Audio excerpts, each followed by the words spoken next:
Around 1976, I was working at Legal Services in Harlem. And when I first went to Harlem, the office was all white. And that was a cultural shock for me, because I had just come from Georgia. I had all of these mental pictures of Harlem in my mind, and I certainly did not have a picture of white folks dominating a legal services office. So just my mental perception of Harlem and my seeing this actuality came in conflict with each other.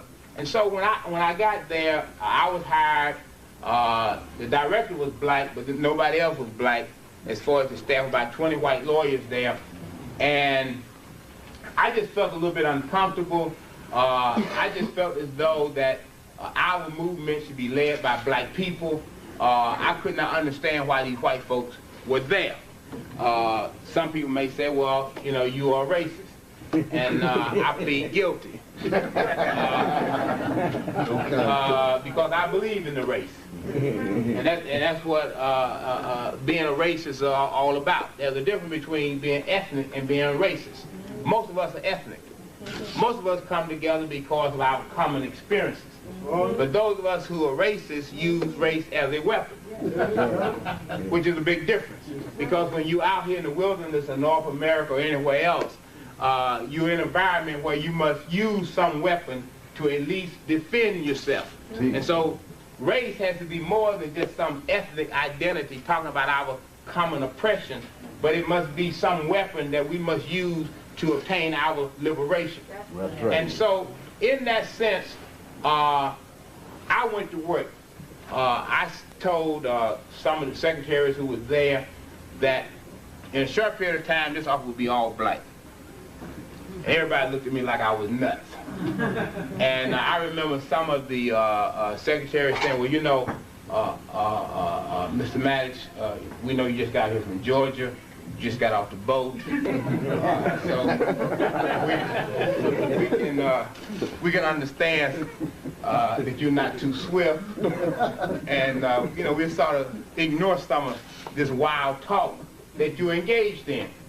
But in any event, over a period of 2 years, and this is a true story, documented in many places, even been written about by white folks.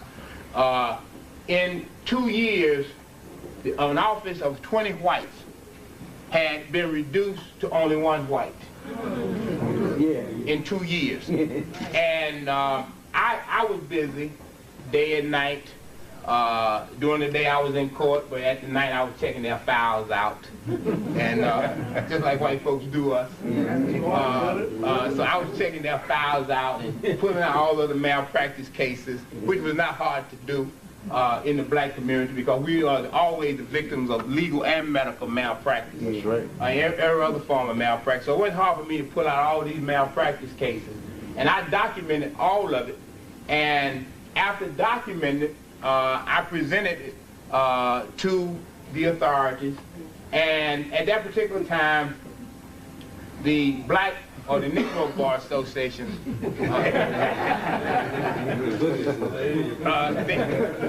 there in Harlem appointed themselves to try to get rid of me.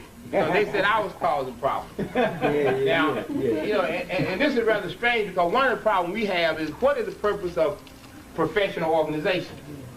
I mean, if you have a professional organization of black, it would seem as though that the purpose would be to get other blacks gainfully employed. That's right. And it would seem as though that I was helping in that respect. But the truth of the matter is they felt offended because that was not their purpose. Because their purpose was to get close to their slave master. By using the community to do that. All right? Which is really what happens in our community. The best way to get close to white folks is to use black folks. And get the attention of white folks and then get their crumbs later on. So that's always the game. A brother that's down with the community today is with whitey tomorrow. Okay? Because his interest all along was to be with white. Right? We just didn't figure it out. You know, because we were taking it seriously. So in that respect, they brought a grievance against me. I had to fight that off. And after successfully fighting that off, I came into the office one day, and by this time, we had 20 black lawyers. And maybe Negro lawyers, after I tell you this story. And so they came and said, Alton, we want to have a meeting with you. Now remember, none of these people were there when I got there. And I was diligently working to get them in there. They said, you know, you got to lead the organization. I said, oh yeah? I said, well, you know, I was here first. They said, yeah, we understand that, but we don't want your kind around here. And I said, well, what is the problem, brothers and sisters? Seriously. And they said, well, you don't like white people. And I said, well, how did you figure that out? They said, well, you got rid of all of them. I said, well, did it ever come to your mind that you wouldn't be here if I hadn't gotten rid of white people? I mean, you know, have you ever formed a thought, realized over 2 years that I was here laboring by myself to see the day when this office was all black? And they said, well, we don't want to hear that race stuff. We want you out of here. That was a Friday.